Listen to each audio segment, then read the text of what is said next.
I have an alert for you about D.C. drama that is yet to come. It's likely that before the Senate votes on confirming President Obama's first Supreme Court nominee, the current Supreme Court will make some big news by ruling on one of that nominee's cases. It's a case about racial discrimination in the New Haven, Connecticut Fire Department. Opponents of the nominee, Judge Sonia Sotomayor, have pounced on this case like boogeymen grabbing bare ankles dangling over the edge of the bed.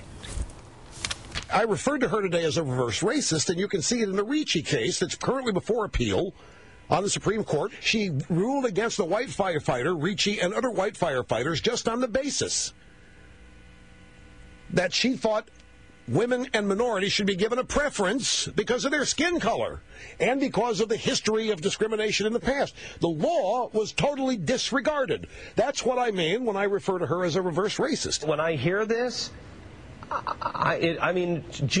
she sure sounds like a racist. I would say she has sustained an act of bigotry against 7 or 8 white firemen.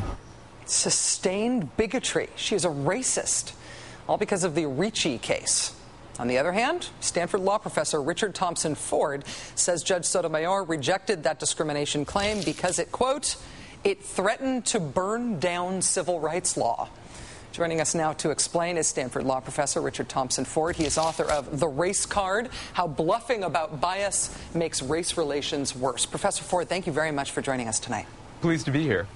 You wrote at Slate.com this week that the Ricci case threatened to burn down civil rights law, which was a pretty different take on it that we're seeing in most of the media when they're talking and writing about this subject. Can you explain to us non-Stanford law professors a little bit about this case and the civil rights law that surrounds it? Sure. Well, the case involves the New Haven Fire Department promotes firefighters based on, among other things, a written exam. But the written exam is the main thing that they use. When the results came back, and it turned out that although several black and Hispanic firefighters had actually passed the exam, this is something that most people haven't talked about, but several passed the exam, but they weren't among the very top scorers, and therefore, because of some civil service rules, they would not be eligible for promotion. And in fact, no black firefighters and only one Hispanic firefighter would have been eligible for promotion. The city then decided to drop the exam results and go back to the drawing board, and that's what everyone's complaining about. Now, what's been left out is that civil rights law requires employers to avoid promotion procedures or hiring procedures that unnecessarily screen out members of underrepresented groups. It doesn't require them to hire people who aren't qualified, but it does require them to try to avoid unnecessarily screening out members of underrepresented groups. And New Haven determined that that's what this test did, and that's why they rejected it. So you couldn't have not only could you say, no blacks need apply, no whites need apply for a specific job, but you couldn't, and this is something that you wrote about that sort of opened my eyes to this when you wrote about it on Slate.com this week. You couldn't, for example, have a bench pressing 200 pounds. Yes.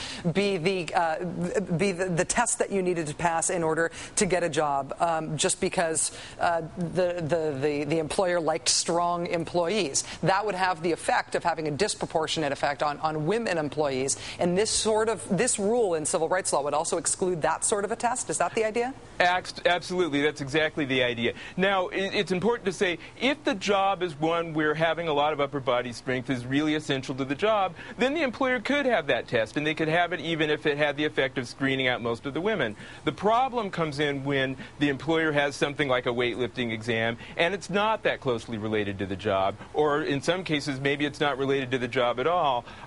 So when an exam has a disproportionate effect on an underrepresented group, the employer is required by the law to make sure that it's closely related to actual job qualifications, and that there's not a better way to go about testing for those job qualifications that doesn't screen out the minority group. And this challenge in this case, had Judge Sotomayor ruled the other way, she would have been ruling that those types of tests, essentially that are designed to smoke out discrimination, those couldn't be used.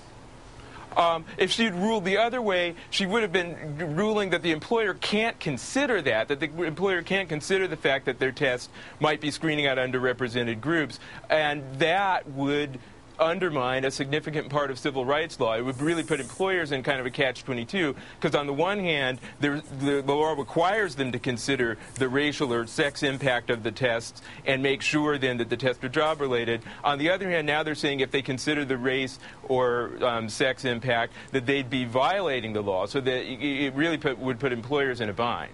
Stanford law professor Richard Thompson Ford, thank you so much for your time tonight. We're going to post a link to your piece from Slate.com about this week at rachel.msnbc.com so everybody can do their homework. Thank you. Thank you.